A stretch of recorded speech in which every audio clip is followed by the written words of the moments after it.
Let's go. Let's freaking do it. All right. What's up, everybody? Welcome into your TBC Weekly Live. We got to kick off our guy to really bring us in properly. Our guy, Tyvis. Do it, Tyvis. Go, Tyvis. Ohio State Buckeye and national champion DB. Welcome to the Buckeye Cast. These guys was born and bred in the Buckeye State, and they like to talk Buckeye football and drink bourbon. Subscribe to the show. Now pour up a drink and pull up a stool. Here's your host, Joe Warwick. Get him, Joe. Thank you, Tyvis. I will get them. We appreciate you. All right. So, what are we talking about tonight, Jeff? I don't even know. Well, recruits and their announcements. Find out when we're going to find out when they decide on where they're going. Okay. I got some stuff popping off in the chat right now that might really change this conversation. What happened? It's a lazy river, Joe. Let the chat take us where they want. Well, yeah. I don't think you can get a hand job on this lazy river. Oh. Yeah. Let's hear it. Let's hear it. What's going on in the chat? All right. So let's look at the chat first. Did we just get a commitment from Justin Scott? We're getting the chat is hilarious and live at the same time. Robert, I am drinking more because no 5-star commits on D. Billy says, did we just get a commitment from Justin Scott? I don't know. Now I will drink even more. Yes. From Robert. Billy says 5-star. No. That is huge. Hey, Joe, great news. Unexpected. Wait, you guys, I got to catch up. I just took like the last 2 hours off. They're saying that Justin Scott just committed the 5-star D tackle, number 1 D tackle in the country from Chicago, just committed to Ohio State. Jeff, do you have any info?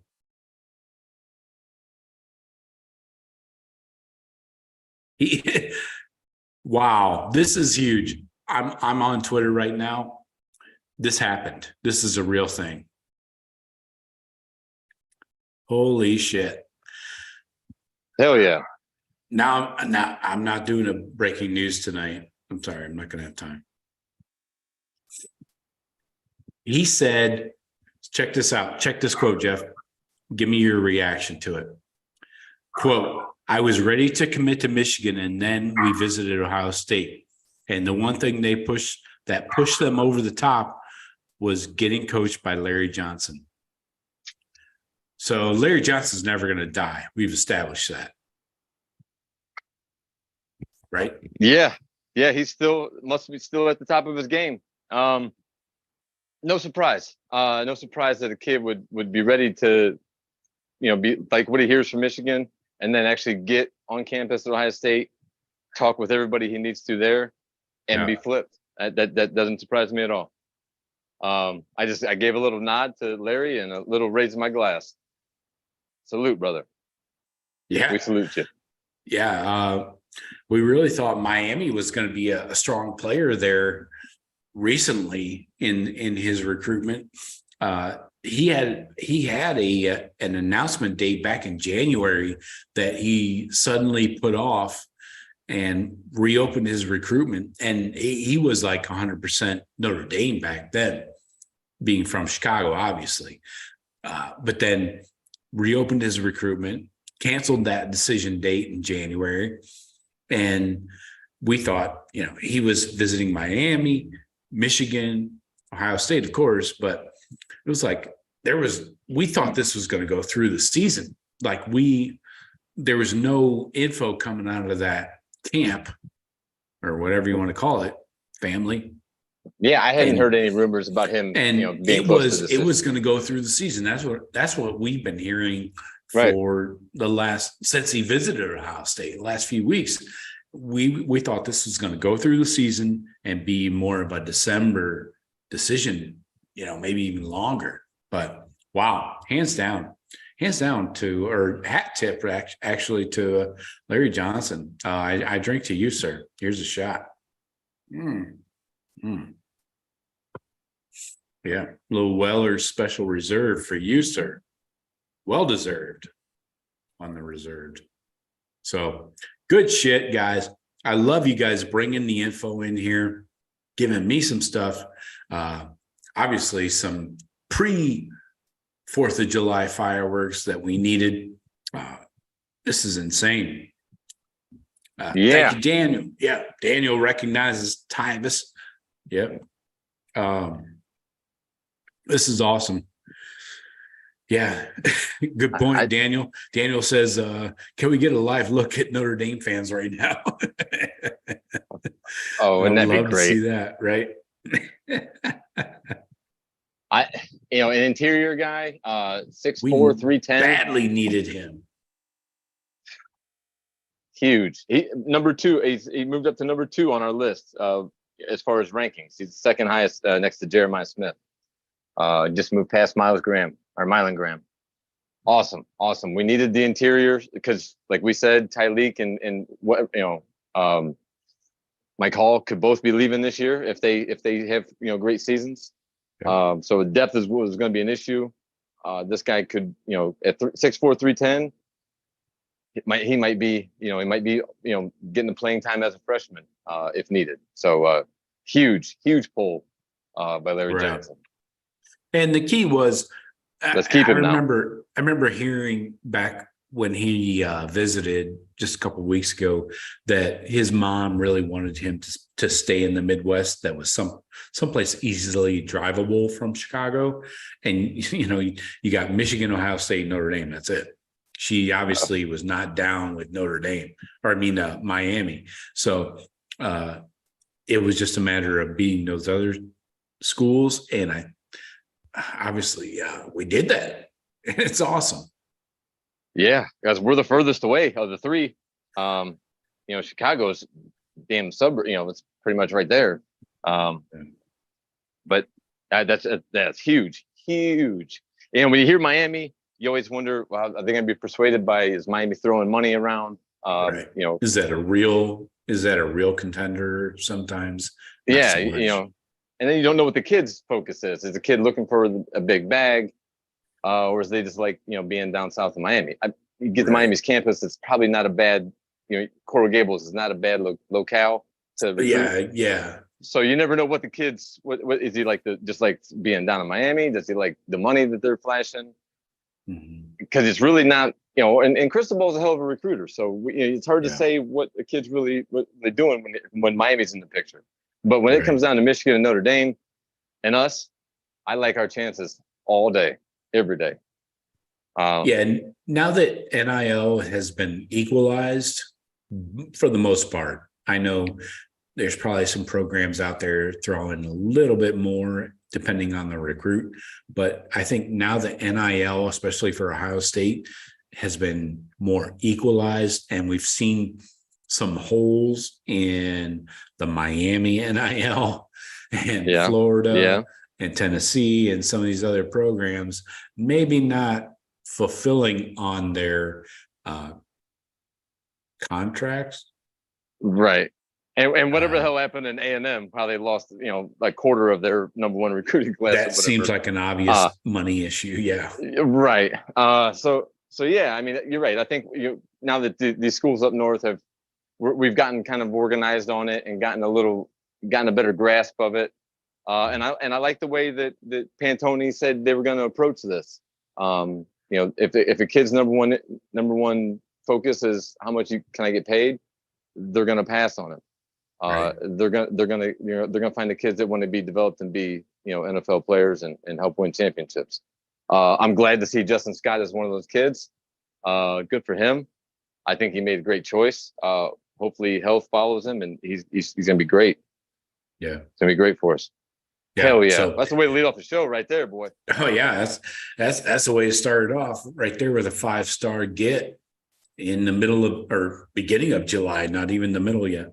So awesome. Appreciate you guys bringing the info too, and we hunted it down. But hey, did you know we just passed 2,000 subscribers to this channel? And did you know, on top of that, 80% of the people that watch our shit are not subscribed? What's that tell you? That tells you that a lot of people, A, don't care about subscribing, B, are watching our stuff. We're getting a lot of views. We are approaching 350,000 views. All right. That's a big deal. That's not baby poop.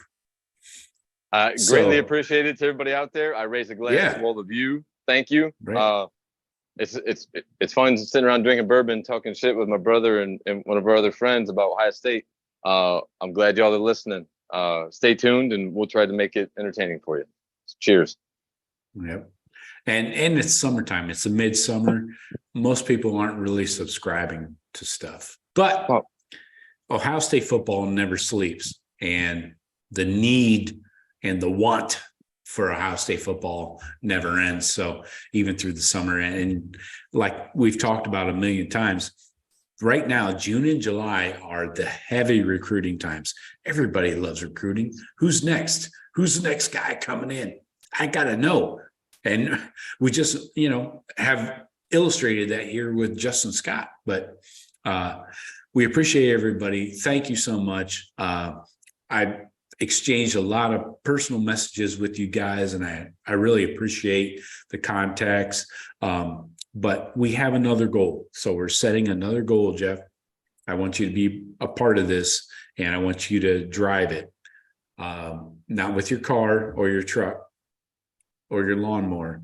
I want you to drive this 300 subscriptions, 300 subs, 3,000 subs by week 1. That's September 2nd. That's exactly 2 months from today. Can't we do it, Jeff? Fuck yeah, we can. Another 1,000? Yeah, we can. All right. Yeah, we can. We can do anything, brother. You know that. Okay. All right. I put it on you. So if Jeff fails, that means we didn't hit 300,000 subs. No, if we don't hit 300,000 subs, Jeff fails. Whatever. And you know what? And if we don't get there, I fought like hell to the end to get it there. So right. You know that for sure, guys. But yeah, it's awesome. Thanks for everybody out there listening. Everybody in the chat, you guys steer the show. So wear Joe's ass out on that chat, and let's keep it going. We got a lot more announcements coming over the next day or 2 or 3 here. So this could be a huge start of the week, start of July for us. But the Ohio State recruiting staff did a huge effort, huge push in June with all the visits we had scheduled, all the camps. Hopefully we start seeing the fruits of all that hard work that they worked on in June and make July and early August, Ohio State type 5-star showing as far as pulling in these recruits. We just got to keep them through the season. These schools aren't going to give up on these guys that they lost out on. Exactly. It just means we're in the lead for them right now. That's really all it means. Right. But we got to like our chances though, because we have so much to offer. Why would they go somewhere else after the season starts? It's not like we're going to go on a 4-game losing streak and they're going to, get cold on us or nothing. Yeah. We're going to beat the hell out of Notre Dame in their fucking house this, start the year off week 4 and keep it rolling. Exactly. Momentum is big in everything. Away games, in recruiting, you get that momentum. It's like a big fucking tidal wave, man. This is grab a board and hop on. Exactly. And I think that's what we're going to see throughout this month. It's just a matter of maintaining that and keeping that continuity, across and especially the defense. We're getting so many awesome messages here in the chat. Robert, appreciate you. Billy, always here. Yeah, it is great news, Billy. Yeah, I think maybe Larry Johnson still has a fastball. Maybe it's still there and working. Maybe he's worked on that. He's got a little slurve or something, you know. Aiden, new guy into the comments, into the chat. Appreciate you, Aiden. Yeah, we needed that guy. You're right. We needed Justin Scott. Interior lineman. Fuck yeah, we do. Yeah, Aiden, $1 million. You are correct. Daniel, yes. We appreciate you. Aiden. Yeah, what do we got here? Yeah, Robert, yes. Oh, Hummus Hero. Hey, Hummus Hero, I got something for you. Have you ever heard of the guacamole gangster? That's me. You might be the Hummus Hero, but I'm the guacamole gangster. Anyway, moving on off the condiment and dipping area. We appreciate you though, Hummus. You're best. You're one of the best dudes here. What else? Oh yeah, there's a cocksucker in the chat. I'm not going to talk about him. He likes to promote Bama stuff. Air him out. Let the chat have at him. Nah, they see it. They see it. They see it. Yeah. You get no love on this channel. We're Buckeye supporters. You know, all you want is your name put out there so people will come check your shit. He shit on us last week. We gave him his due. He got all the airtime he's going to get. Yeah. All right. He acknowledges that the guacamole gangster is legit. Thank you, sir. All right, so we got. I think we should actually start the show at some point, right? I mean, Tyvis welcomed him in. We did the thank you for getting over 2,000 subscribers quickly.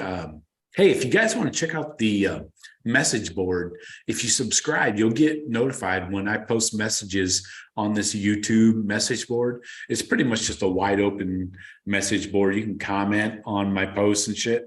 It's really all recruiting based and stuff. So check it out. I'll put the link in the description for the show so you can get right to it.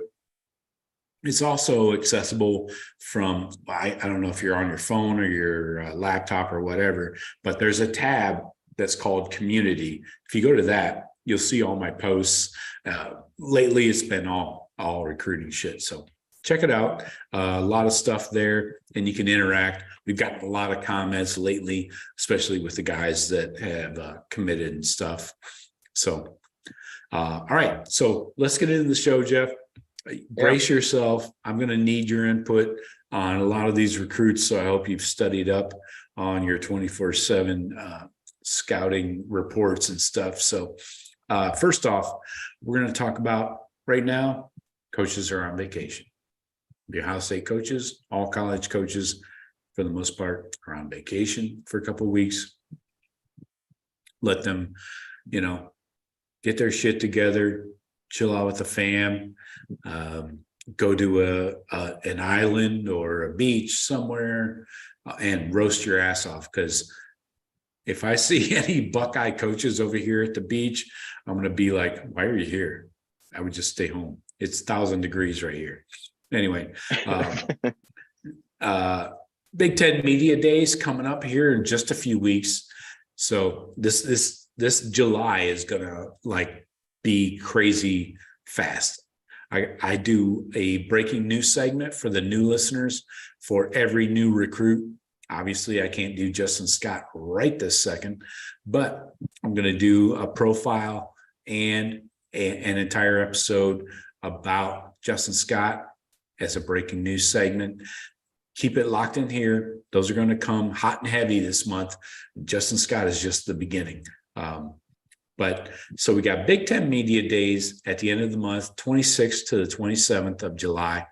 Then camp for the Buckeyes is going to start like August 1st or 2nd, right around there, because the season starts September 2nd. As soon as you know it, we're into week one.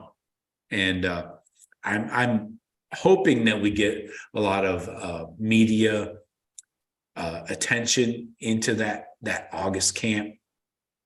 I think they'll probably be a little more reserved than they were with spring, and not wanting to really show the world everything as far as depth charts and who's a 1, who's a 2, and, are we throwing, Marv out there in the slot very often. I don't think you want to show the world that. So keep that shit in mind. This is going to be a busy month, so probably want to subscribe here. Just a thought.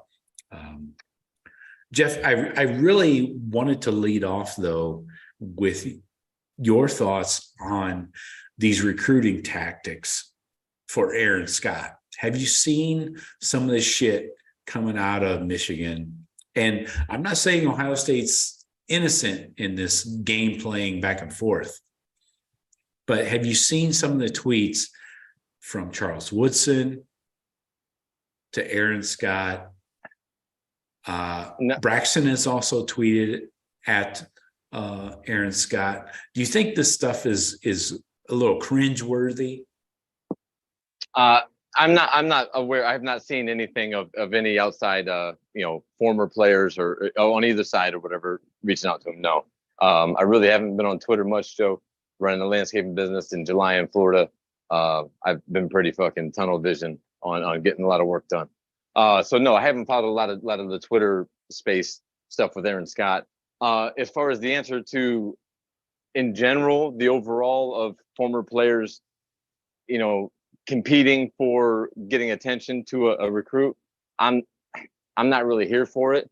I would rather have those former players on the campus when that player comes to visit, like a Bobby Carpenter comes in and talks to recruits during a weekend visit. I think that kind of stuff holds way more weight than what a former player that plays the position that kid that they're wanting, that kid played. Hey, come here, you can be great like I was. Well, that what you did and what that kid can do mean fucking nothing compared to each other. So for Charles Woodson, you turned your back on Ohio back in fucking 1996 or 95. 95 was his senior year. We enjoyed beating him his senior year. I'll take a little minor credit for that. But tweeting to a kid, hey, come be a great DB at Michigan like me, and nobody has time for that shit. I mean, I could take, if you want to do it. I don't think it means anything. How much does that kid know about Charles Woodson's play at Ohio State or in college at Michigan, outside of the highlights you see on TV? That kid. These are late 90s. These kids nowadays, they weren't born yet. They don't know. They don't fucking know. Braxton Miller is a little bit closer in time where they've seen Braxton Miller play, but even to guys from Ohio State to tweet at him, I would rather you catch it. Come down to campus, come back, because players at Ohio State are always welcome. Come back, old players. Come down to campus and catch this kid on a visit. We don't need to send tweets. I don't think it's needed. I don't think it does much either for the kids. Right. But I don't know anything. I don't know any details. I don't know exactly what was said by any of them. I haven't seen any tweets. So my general thought is I don't think it's needed. I don't tweet, high school recruits. I don't think regular Buckeye fans should tweet these kids. Direct them. Hey, if you don't come here, you're a fucking loser. Or when they choose a school and then you badmouth them. We didn't fucking want you anyways. We can just leave all that alone. You know what I mean? If you see a cool highlight and you just want to copy that kid, or and tag that kid and maybe a couple other people, that's okay. But like to send a message out to that kid directly, I don't think there's time for that. I don't think it's needed. I don't think it's I don't think it's I don't know. I don't think it's good for him.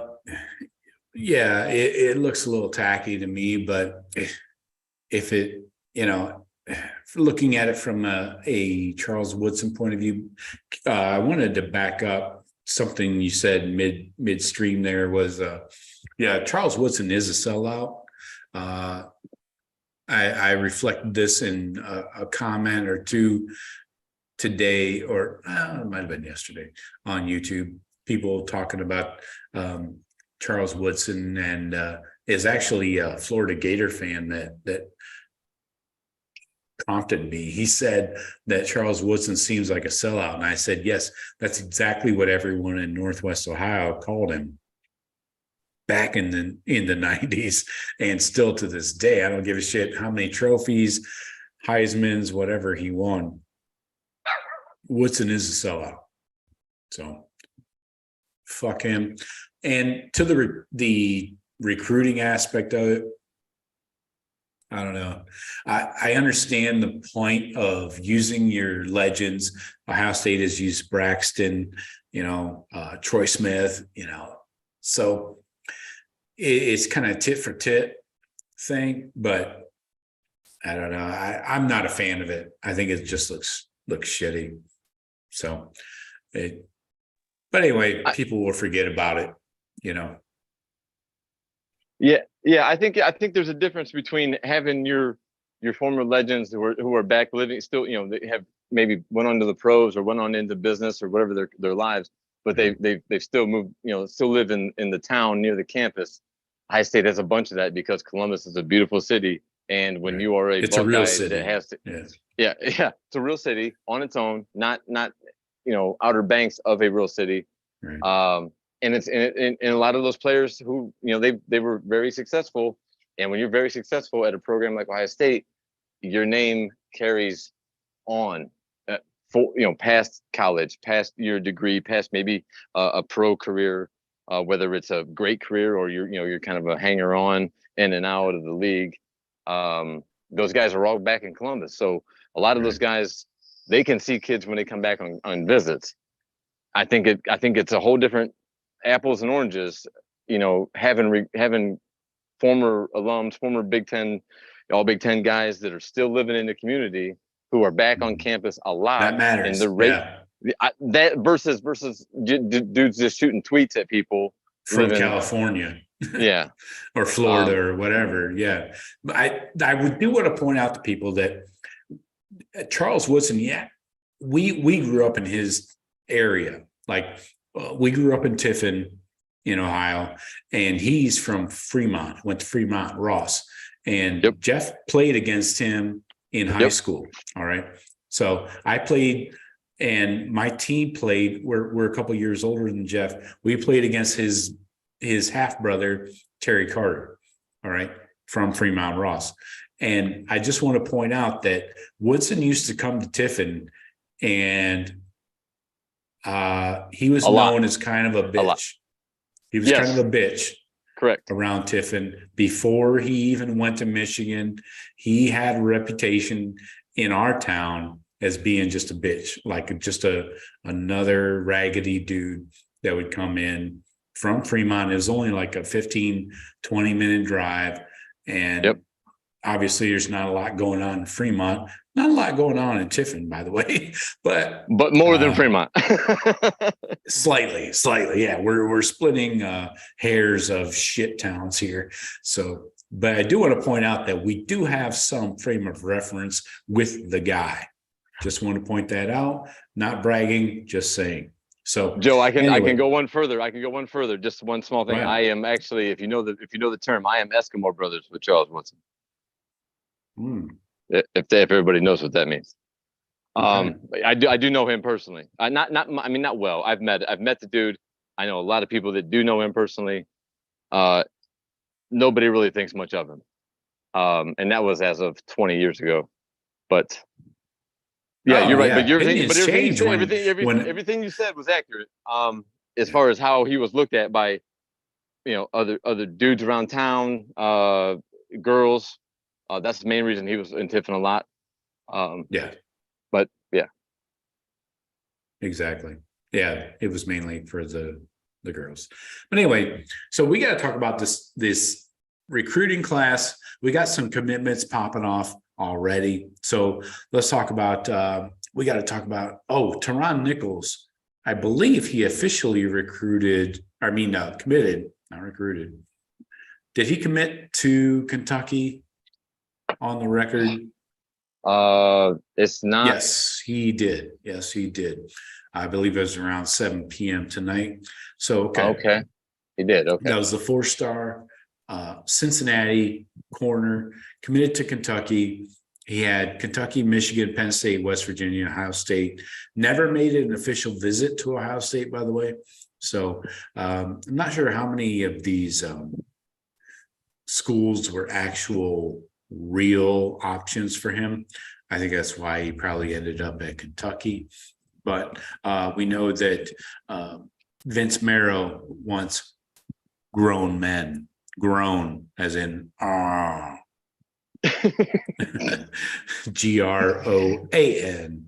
You all know what that means. Yeah. Gross. So anyways, then Texas /IMG safety Jordan Johnson Rubel committed to Texas last night. So that's fine. Chips are falling. Dominoes are starting to move. So we got some announcement dates I want to give you guys, kind of in order, in chronological order of what's going to fall next. So July 3rd, which is Monday, we got the big guy, 4-star Chicago edge, Marquise Lightfoot.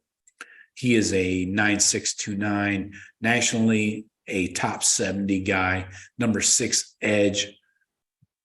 He is committing tomorrow at 5 p.m. So keep in mind, you might want to dial back in here to the Buckeye Cast channel, because we're going to be carrying that somehow, some way, probably illegally, but it will be here. We're going to talk about it as part of the Rush Hour. The Rush Hour is a Monday, Wednesday, Friday show I do live. Jeff, you should pop in maybe if you got the time or the beer, and check in. 5 p.m. he announces. We're going to be talking about it. We'll get you geared up and ready. Maybe we'll talk about his highlights and all that shit. He's considering still Ohio State, Miami, USC, and Illinois. Yes. Hometown. What hometown? You know, the local team. He's doing them a solid. That's a hand job to Bert. Jesus. Keep it clean here. Keep it clean. Come on. All right. So coming up that's probably next, just being respectful, you know. Yeah. That dude's been on campus so many times. That dude likes it here. You know, he doesn't keep coming back unless maybe he just found a girl here. I don't know. Yeah. We don't know, you know, on those visits. Maybe you find a girl you want to keep coming back to see. Yeah. Well, she's gonna be. Hopefully, she'll be here for 3 more years, brother. Snapchat. Anyway. But right, Joe. How many visits has he taken Ohio State? I mean, he's been over here several times. Right. Camps and everything. Right. This is virtually a Buckeye lock. You know, it's just a formality at this point, in my opinion. We think. We like to think. Yeah. Let me check on this chat. We got a lot of guys popping in here. Yeah, get them in there. Yeah, we got some new guy. Oh, Steven Cherry is in here. I love it when Steve is in here. Man Dog's back. What's up, brother? What's up? Yeah. Yeah, he gets hyped up from the booms. Billy has the best messages ever. Billy says, I hate to say I'm influenced by 17-year-olds' decisions, but my day got better. Oh, that is priceless, Billy, and I thank you for it. You know, when you say it out loud, like, you know, your day is focused around what a 17-year-old decides to do, but it's not just that, because you know what that means. That means that 17-year-old is going to grow into be a 21-year-old fucking stud for your football team, and you're going to enjoy Saturdays down the road. Exactly. That's what that means. I mean, yes, none of us care what 17-year-olds do in their lives, but if they're going to be studs for the team we love in 2 years, well, fuck them. We pay attention. That's why we pay attention. So salute to you, Billy. The best question, Jeff, and this might throw you for a loop. Tipper says, I've never heard of any football players from Zanesville. Do they even play football there? Jesus. Do they? Find somebody from Zanesville. Check in with us. Is that Amish we were country? we're up in Northwest Ohio. We never even sniffed Zanesville. So I don't know what they do down there. I know there's lesbians from Zanesville, but I Jesus. can't tell you about. You can find lesbians in Bellefontaine It's or Bellefontaine. Millersburg. Thank you. Or Bellefontaine, wherever. Let's keep orientations out of it.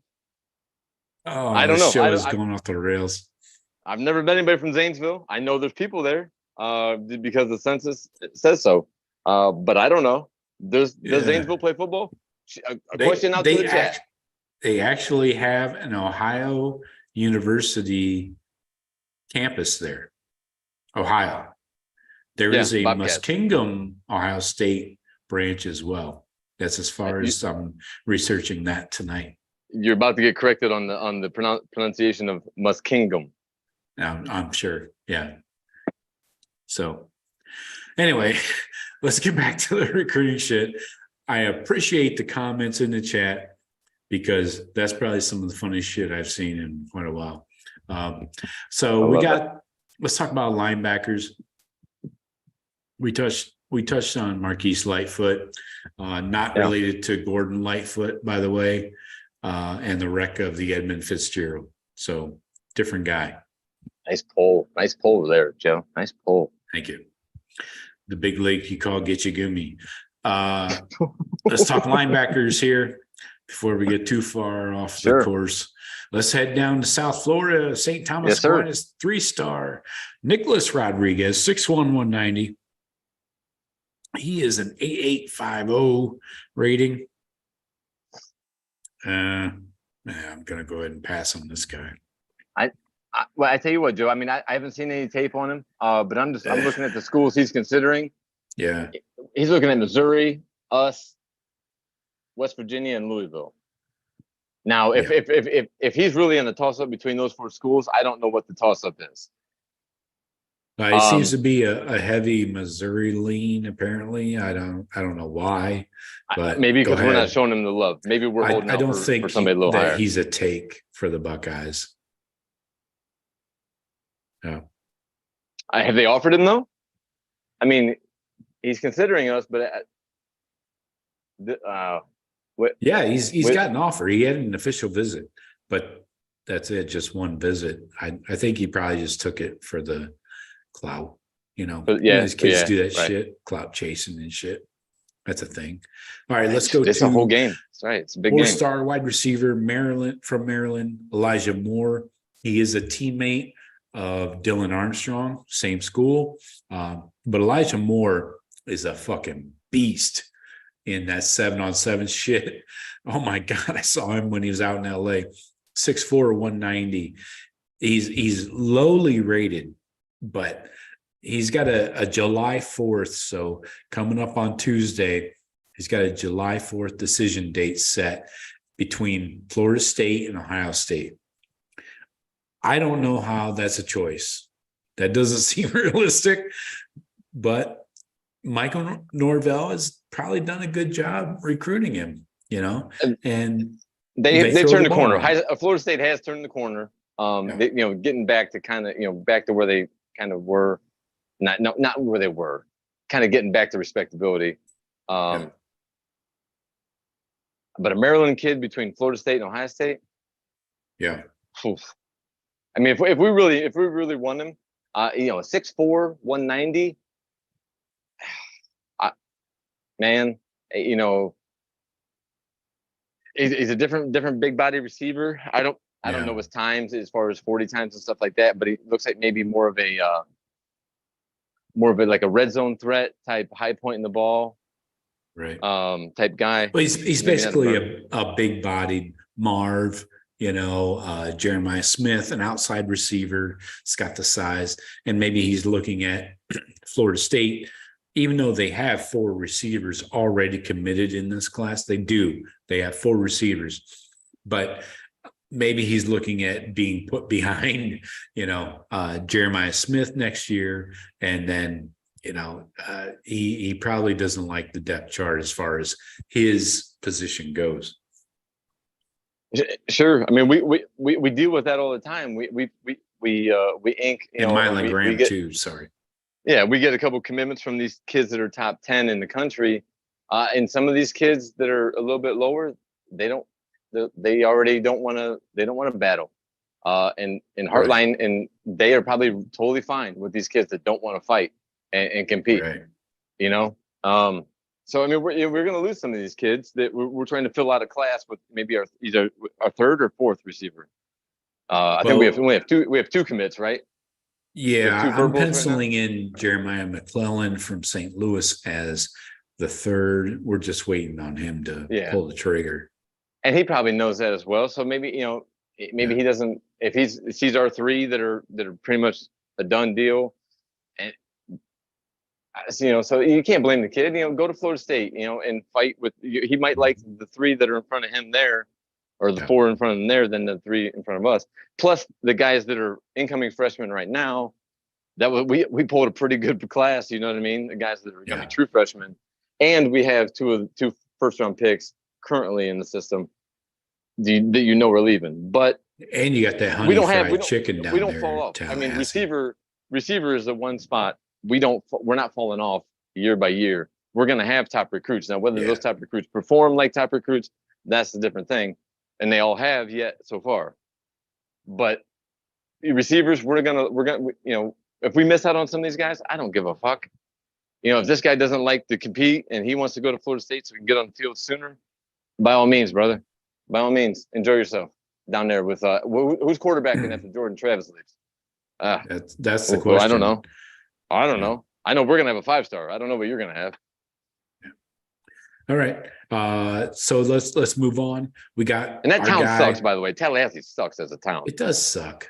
It's not a shitty town, dude. It's not a fucking Columbus. I can't imagine that the NIL is even equal or close to an Ohio State / Columbus area. But let's talk about Arizona corner. Miles Lockhart. I'm kind of going in chronological order as to the announcement dates we have so far. I mean, obviously, Justin Scott was not anything that was announced prior. Miles Lockhart announcing July 6th. So that's a Buckeye lock. You can go ahead and put all your mortgage and your kids' college fund on that one. He's a low 4-star, lowest ranked corner that we offered, but he's going to be a slot, that slot / nickel safety, whatever you want to call him. But we can go back and forth on that. Nickel corner, slot safety, or slot corner, nickel safety, whatever. Undefeated against Dylan Raiola. I should mention that. Dylan Ravioli, 0-2 against Miles Lockhart when he was in Arizona. Maybe that's why he transferred out. I don't know. He didn't want to throw it Miles Lockhart's way anymore. They had him listed as a running back in here, but he's definitely playing both for us. Yeah, he's definitely a defense. Yeah, okay. But he's got the size. He's got good size, right now, to play inside. He can come up and stick his nose in there for some run support. So that's great. Nationally, he's I'm sorry. I'm moving on. Modern day corner, Zabian Brown. We thought this was a Buckeye lock early on because he made 2 visits back in April in the span of 10 days, brought his mom. And on the second visit, he camped there for a day and really thought this was a Buckeye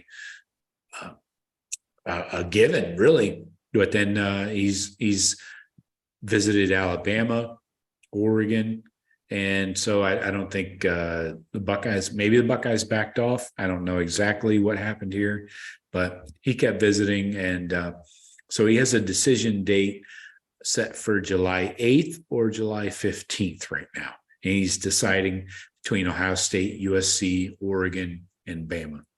I would say Ohio State is like the least likely. I would say probably USC, Oregon, or Bama, or Bama's being the leader there. I mean, in USC, they're starving for defensive talent. Right there in the backyard. They're making heavy pushes. I'm sure that's probably why that date maybe was a solid July 8th.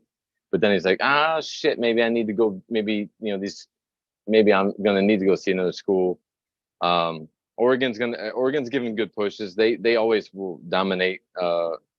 In the state of California and push strong along with USC. And whenever Bama's one, if you're one of the four and Bama's one of the four, Bama's going to have something for the last laugh. Are they getting the last visit? Or Bama's always going to be in it. Because if Saban wants a guy, that goes a long fucking way, man. Especially as a DB. Yes. So yeah. So that's it. It's a toss up. I do like the size. 6 foot, 180. They got him listed at right now. Modern day, it's a program where they're prepping kids for college football. It's a factory. And that's typically a USC stronghold. Like, it's hard to get dudes out of Modern Day. Well, in Michigan just took Will Johnson 2 years ago out of Modern Day. So, and Michigan's had some inroads there as far as a Midwest team. Right. That's unusual. Outside of that West Coast. Outside of that West Coast, Michigan's has gotten into to Modern Day as well. Yeah, that's hard to do. We have better luck with Don Bosco, but I don't know how our relationship is with the Modern Day coaches and how those relationships are as far as getting in with kids. But the number 5 corner in the country listed on 24/7, but the number 4 player in California. Definitely a guy you will save a spot for and take. Regardless of what you have committed already. Yeah, I don't see it as a real option. So let's talk about Aaron Scott, Springfield, Ohio guy. This is the guy that we've been on the roller coaster with, and we're going to continue to be on the roller coaster for another almost 30 days. No other option. This guy is it. Yeah. We got a strong corner, actually higher rated in Bryce West already in the fold. But Aaron Scott, corner number 5. His decision date is July 30th, also his dad's birthday. He's considering, obviously, Ohio State, Michigan. It's always been these 3, Ohio State, Michigan, and Oregon. I don't think Oregon's a real option. It's really Ohio State and Michigan. And from what I hear, he's had a lot of consternation with Ohio State and Michigan. It's going to come down to him making a decision for himself. And I don't know which way that's going to go. I know his dad despises Michigan and did not go on the official visit with him to Michigan. His mom did. So for him to decide on his dad's birthday, maybe it's not telling. It seems obvious to everybody else, like to us normal people, but to a 17-year-old, maybe it's not. I don't know. I can't get inside the kid's head. What do you think, Jeff? It is. When I saw the commitment date come out and the comment that of how, knowing how his dad felt. His dad is a fucking Buckeye. It seems like his dad's like us. Like, fuck that team up there. Exactly. Our dad telling me when I was little, hey, this is the Ohio State house. You want to root for Michigan? Go ahead and live at your grandpa's. And I liked kind of where I was, and I was like, yeah, my brother and my sister's here. I think I want to root for the Buckeyes and stay here. It seems like his dad's that way. It seems when it came out it's going to announce on his dad's birthday. How the fuck would you turn? How would you show love to your dad on his birthday? But then, I don't know. Obviously, he loves his son more than he loves the team he roots for on Saturdays. But it did seem like, oh, of course he's going to announce Ohio State. But, you're right. His dad's not going to disown him or kick him out of the house or turn his back on him if he goes to another school outside of Ohio State, even though his dad loves Ohio State. It would be pretty cold-blooded of him to schedule that date. He scheduled it a ways out. He scheduled that, a month ago? So almost 2 months out, maybe? He scheduled the July 30th announcement? No, I just announced it like last week. Was it last week? Okay. All right. So 5 weeks out. That would be pretty cold-blooded to announce, especially the rival school.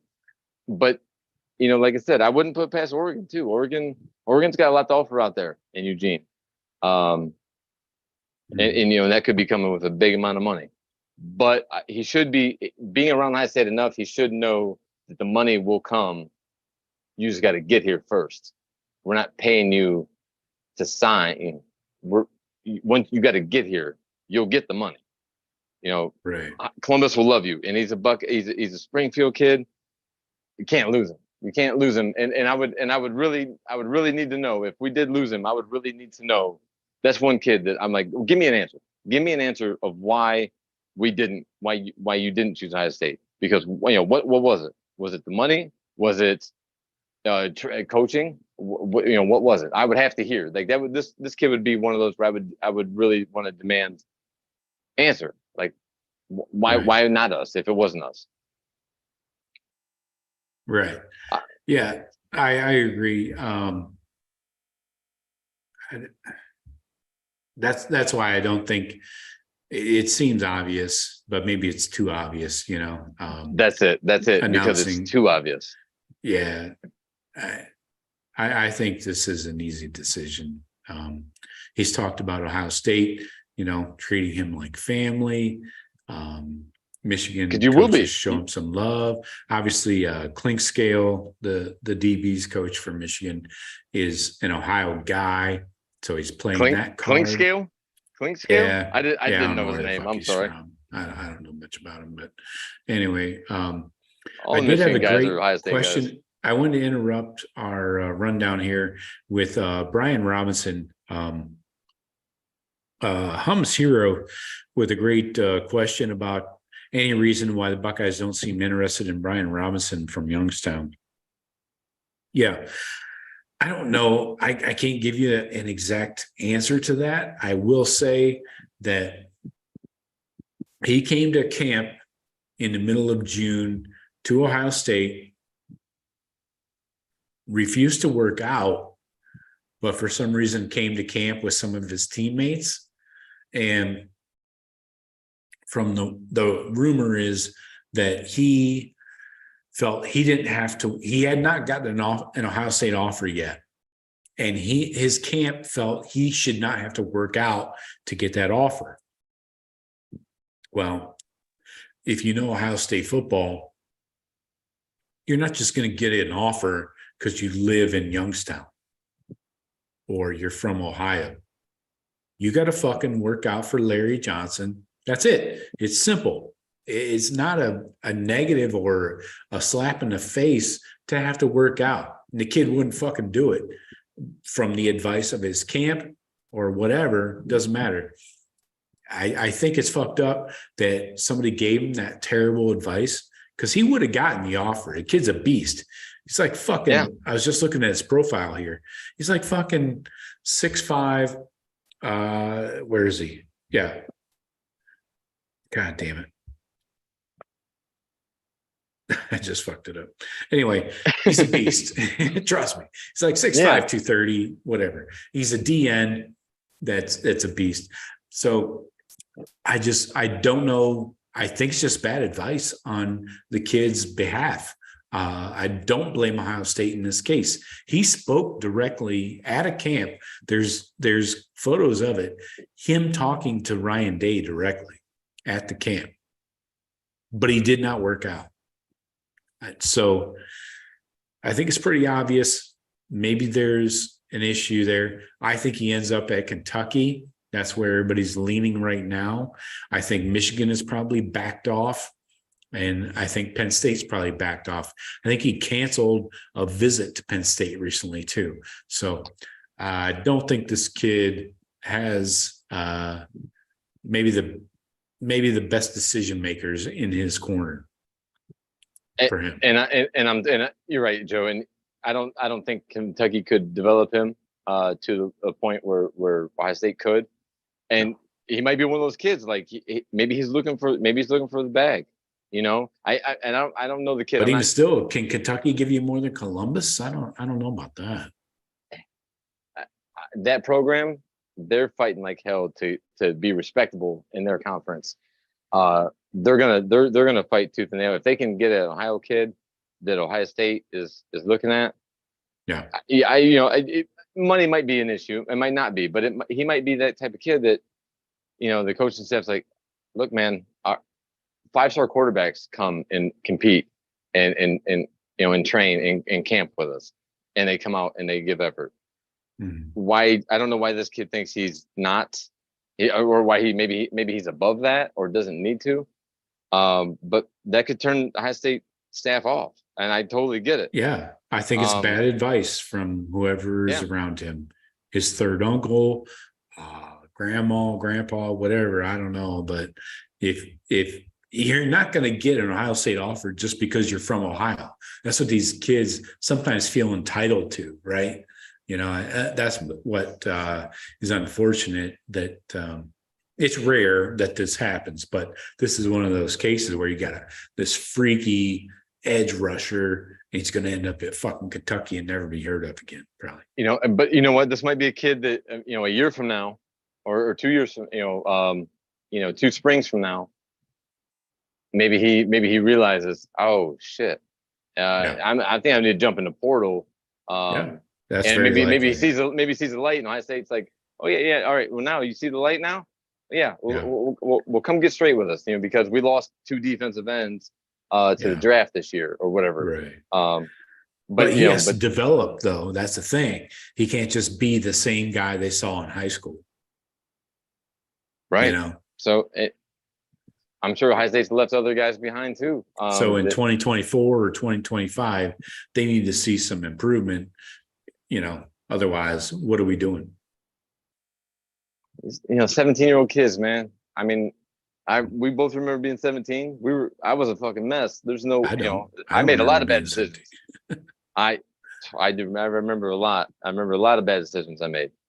So, it could be just one of those things where he's listening too much to the home base, and they're telling him, you're fucking good enough. You don't need no fucking offer, man. Why if they ain't offering you, and fuck that. Go to somebody that just that wants you and they're gonna pay you. Who knows who he's listening to? Right. That's the key right there. I mean, when you're canceling visits to Penn State, and then maybe Michigan is backing off of you, and Ohio State hasn't even offered you, those seem because like you won't work. That's out. A lot of red flags. Yeah, right. And Kentucky's the 4th. So the 3 biggest teams. Yes. 2 of the top 5 teams regionally. In the country.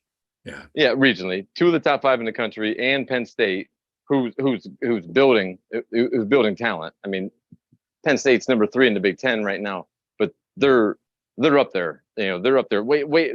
All 3 of them light years ahead of Kentucky, or where Kentucky can be in the next couple of years. So what is the motivation? What is your angle? So, and we'll see. Yeah. So, all right. Let's keep it moving here. We got a couple more guys I want to talk about. I did want to get into some detail on Edrick Houston. Yes. But first of all, 5-star safety KJ Bolden will make his decision on August 5th. He just announced that today. He's going to choose between Bama. No, not Auburn. Take that off the list. That's not a real option. Who put that in there? Somebody put that fucking in there. That's a lie. Anyway, let's skip Auburn. Bama, Florida State, Ohio State, and Georgia. Those are the real contenders. It's really 4, maybe even 3.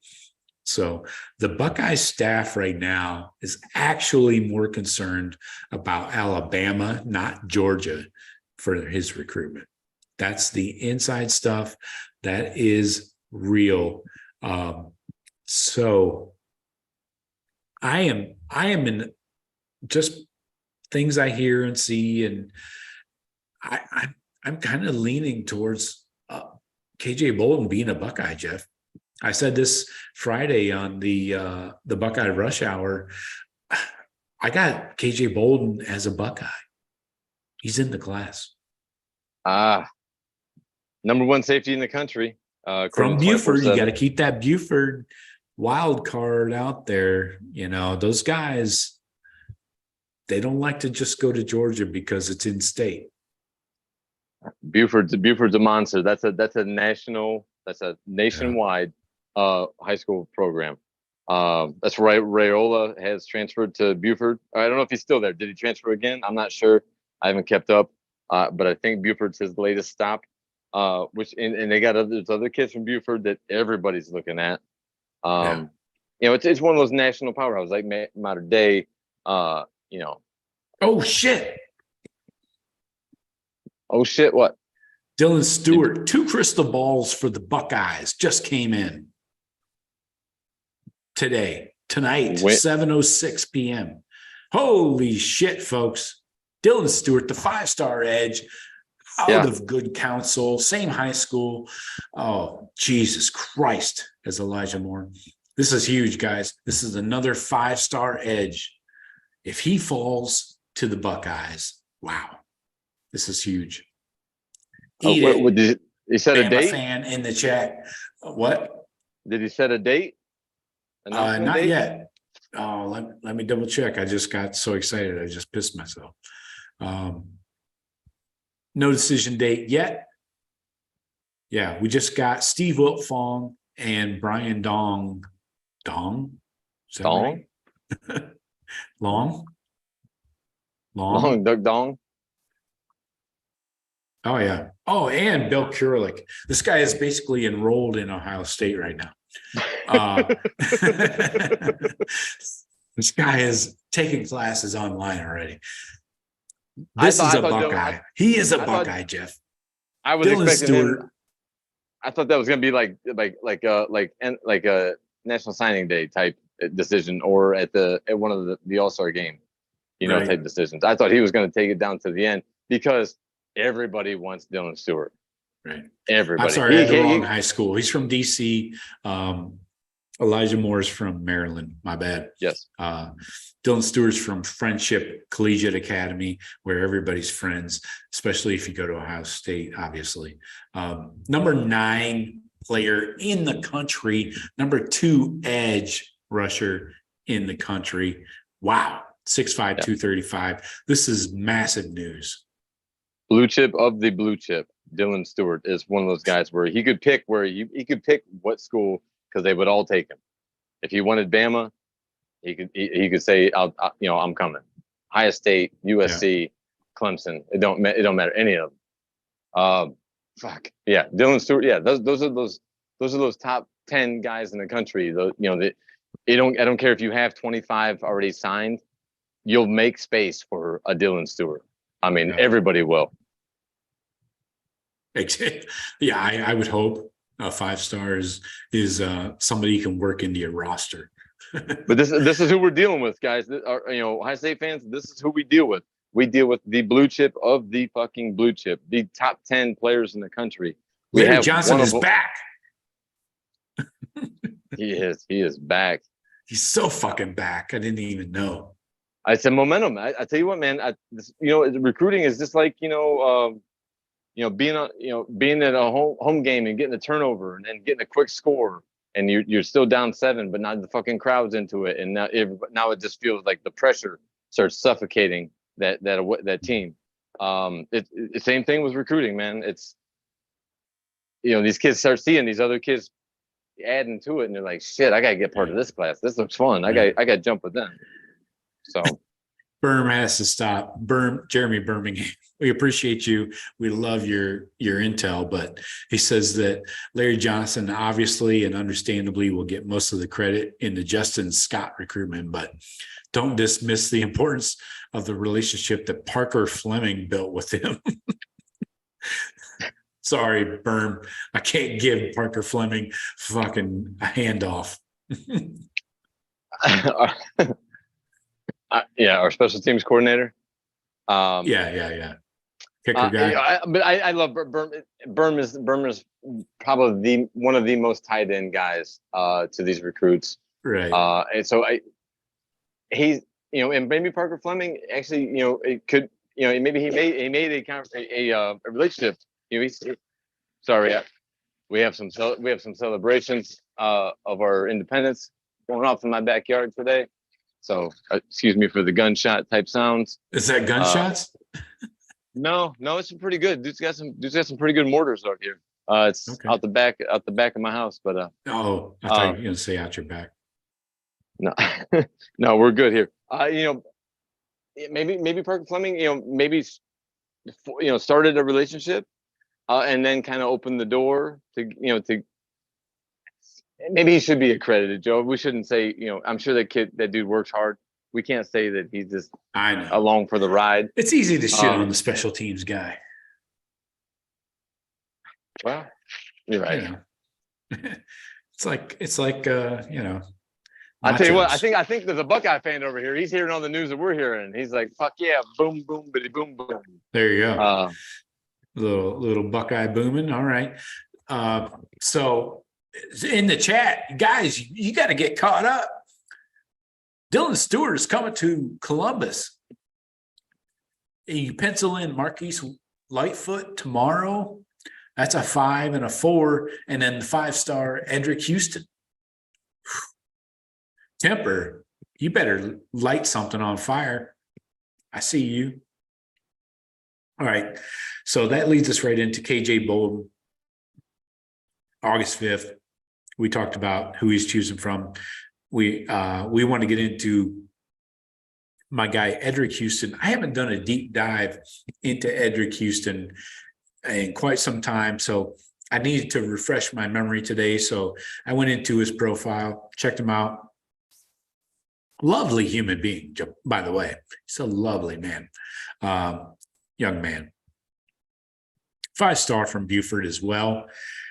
You got him and KJ Bolden. Edrick, though, is a 9.893 nationally, number 23 overall, number 4 D lineman. This freaking guy has a nearly 7-foot wingspan, man. This is like Zach Harrison type shit. Last year as a junior, he had 64 tackles, 11 TFLs, 10 sacks, 15 pressures on the quarterback. He mostly lined up, though, in a 3-man front with all 4 or in a 4-point stance with his hands in the dirt. He has said on record he hates a 3-4. That's why he has Ohio State number 1 in his recruitment, because Bama and Georgia want to put him in a 3-4 system. He wants to be a 4-down front guy, right? So yeah, sure. Jeff, I want to run this past you with your limited track experience. He anchored their 4x400 track team. Now, from what I've heard, the 400 is the hardest run for any track athlete. Can you echo that? Yes, the mile relay. Everybody runs one. It's a 4x4. Yeah. The mile relay. This the last race of every track meet. Is the coup de grace. That's the fucking man's race. I ran second leg of the 4x4. It's a fight. I could run it. I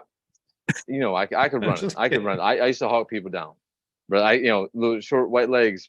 I used to get it going though. But if this 400 dude was yards, that sounds like a lot. If I tell you what though, 400 meters. Meters. Now. It's 440 yards. That's different.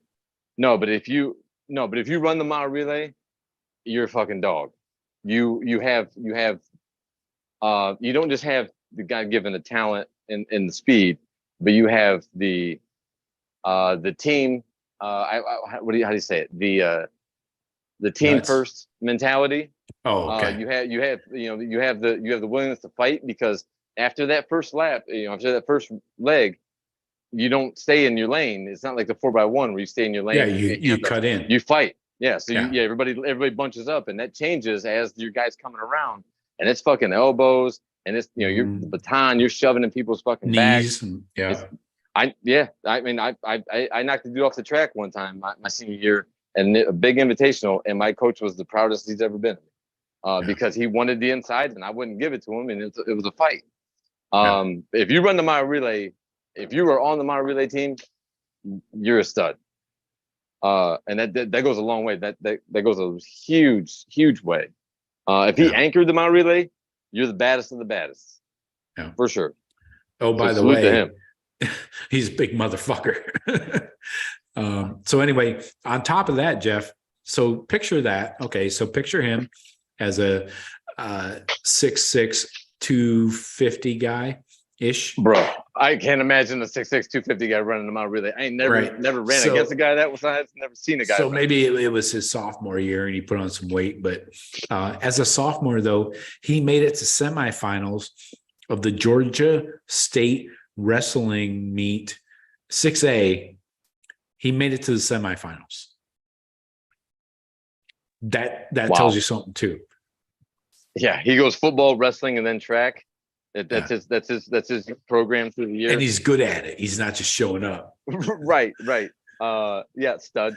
Overall athlete, over all around athlete. Dude, I mean, if he's wrestling champ, those guys are all mean as fuck too, man. I mean, if you're a wrestler, a track runner, and they know how to take your ass down. Yeah, take you down, or if there's 10 of you, he can fucking dust all of you and take off. But yeah, I mean, all that says something about a kid though. At that age, if he can be at the highest level of football and wrestling, and be a standout track star, dude, I mean, that says something about where you're at mentally and physically at that age, at 16, 17, 18 years old. It must have. I just fell in love with the kid. Telling me he's a wrestling champ and a dog on the track.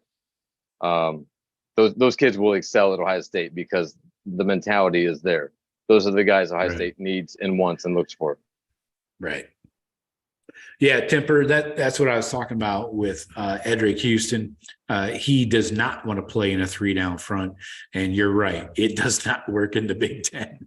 Never will, unless everybody goes to the air raid, which I don't see happening. But good point out of you. So Edrick Houston, Buckeye lock. That is another 5-star for Larry Johnson. Things have turned upward. We're trending up for the Buckeye D-line after last year getting 3 kicks in the balls simultaneously. But we do only have a decision date of August 22nd right now for Edrick Houston. He's left the door open to moving that up. We'll see if that happens. I don't know. Ohio State, Georgia, Clemson, Bama, USC supposedly are the schools he's considering. I think it's probably Ohio State and Bama right now. He took Bama as his last visit in June. So it's Ohio State and Bama. I don't think he has any interest in playing in that 3-down front like we talked about. So, wow, that was a hyper night. That was a lot of good shit. We got. Let me check in on the chat. See what's going on. Go ahead, Jeff. I'd say, Coach Johnson, maybe in his swan song here, going out with a bang, landed 1 5-star interior guy with the potential of Lightfoot, a high 4-star who could move to 5. We don't know how that'll go. Right. As I feel like Francis Scott Key as I'm belting out shit and I'm watching these fireworks. Same guy. There's one guy. He's going off. He must be a Buckeye fan because he might probably listen to the show. He's hearing about us talking about Edrick Houston. Like, if you break into song, it's okay. Yeah. But if LJ can pull off 3 5-stars and a high 4-star like Lightfoot, and as his final class coming in, fucking salute to you, LJ. Here's your fucking platinum Rolex, and whatever we can give him, on an annual as a go. We put him in the athletic department. We keep him as a Buckeye, as an ambassador, something. Because if dude's pushing it this hard to bring in this kind of talent, knowing he probably won't see these guys till their 3rd year, and I'm speculating, of course. That's fucking huge, man. That shows his dedication to this program, and I hope it's reciprocated by our staff and Coach Day and our athletic department as a whole. But fuck, man, that would be huge, man. 3 5 stars, those three and Lightfoot. Yeah. Yeah. Oh, I think I don't want to get into this topic right now tonight, but we can next week. Probably get into it. I got into it just a couple days ago. For Larry Johnson's probably going to retire after this year, and he'll move into an analyst role. So he'll still be around and be able to coach guys under the shroud of mystery of coaching. and talk to recruits on visits. He can't go out on the trail and recruit in home, but he can talk to kids when they're on campus. Right. Yeah. That's how analysts. That's the analyst rules, correct? Yeah, they're not supposed to be coaching on the field, but wink, wink, nudge, nudge. They're on the field, apparently giving direction. But so that's how I see Larry Johnson moving after this year. Obviously, he's going to stay through the season, coach these guys up. You know, obviously recruiting his ass off as much as a 71-year-old guy can. 70-year-old, actually. I think he's 70 this year. And he's getting his state benefits, which is huge, you know, as a retiree. So he gets his pension and all of that. And he stays on, collects, decent salary. But he doesn't have to be there. He doesn't have to go on the road recruiting. Doesn't have to be there, on the daily. It seems ideal. Seems like an ideal situation. Exactly. Yeah, it's a way of 71-year-old phasing yourself out. Yeah, I mean, he's made over $1 million with at least the last couple of years. Yeah. And dude has been at a. He's the highest paid D-line coach in the country. And nobody, I don't think anybody has a fucking problem with that. I would hope. Ohio State brings in the revenue to be able to, they can afford to pay guys that are worth what they show. In a couple of years, we've thought LJ maybe he didn't live up to his elevated salary or expectations. But a lot of years he has. A lot of years he's been here, he has lived up to his expectations. So good for him. I hope it all plays out the way we all expect it to. He brings in this shitload, this fucking bankroll class, and they get developed by the guys that he's taught how to develop. He's taught the guy that's going to be developing them. He taught that guy how to develop kids. Yeah. Right. So that's the natural progression. That's how our program will stay on top. That way. Great to see. Great to hear. Yeah. All right. I think we nailed it. Don't forget, Monday evening, 4:30, we're doing the usual Buckeye rush hour, and we're going to go a little late because the Marquise Lightfoot decision is coming at 5 p.m. live. I think it's on, I don't know. I'll try and air it on the show somehow if you're watching it on my phone or whatever. I don't know. I'm going to figure out a way that we can all watch it together, and we'll go a little later. We'll go past 5 p.m. tomorrow night. So please tune in, check it out, and hopefully we'll all be celebrating together. I'll bring the shots. All right. But Sounds Jeff, good, brother. Appreciate you. Yeah, man. Talk Good to you deal. later. All right. Later, brother. See you. Go Bucks.